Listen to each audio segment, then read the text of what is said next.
Hi guys, single பாப்பான்னு சொல்லிட்டு ஒரு web series பார்த்தேன். நெட்ஃப்ளிக்ஸில் தமிழில் இருக்குது.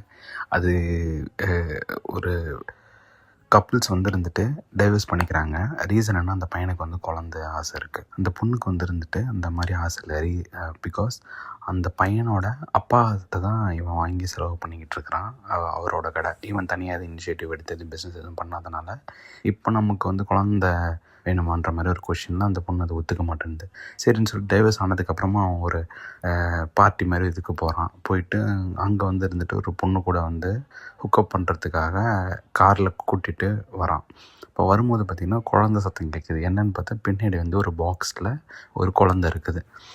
அவன் இருந்துட்டு அந்த குழந்தைய போலீஸ் ஸ்டாப் எடுத்துகிட்டு போனால் நம்ம மாட்டிப்போம் அப்படின்னு சொல்லிட்டு அவன் வீட்டுக்கு எடுத்துகிட்டு போயிடறான். வீட்டுக்கு எடுத்துகிட்டு போகும்போது திடீர்னு பார்த்தா அந்த குழந்தையோட முகம்லாம் இருந்துட்டு ப்ளூ கலரில் ஆகிடுது.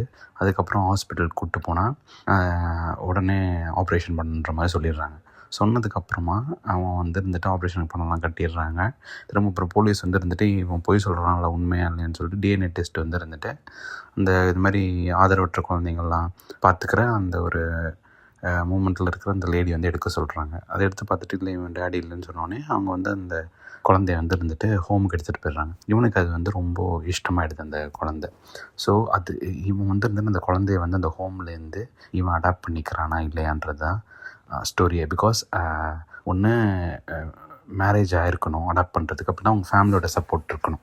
ஸோ இது எதுவும் அவங்களுக்கு யாருக்குமே விருப்பமே கிடையாது இவன் இந்த மாதிரி கல்யாணமே பண்ணிக்காமல் இன்னொரு குழந்தைய வளர்க்குறதுக்கு. ஸோ இவன் அந்த குழந்தைய திரும்ப எடுக்கிறானா, ஹோம்லேருந்து அடாப்ட் பண்ணிக்கிறானான்றது தான் ஸ்டோரி. இது இருந்துட்டு சும்மா ஆக்சிடெண்டலாக பார்க்க ஆரம்பித்தது, சும்மா காமெடியாக இருக்குன்னு சொல்லிட்டு பார்க்க ஆரம்பித்தேன். எல்லாருக்கும் இந்த ஜானர் பிடிக்குமான்னு சொல்லி எனக்கு தெரியல. பட் ரொம்ப மொக்கையாகவும் இல்லாமல் ரொம்ப கேவலமாகவும் இல்லாமல் ஒரு ஆவரேஜாக இருக்கும். ட்ரை பண்ணி பார்த்துட்டு கமெண்ட்டில் சொல்லுங்கள். தேங்க்யூ, பாய்.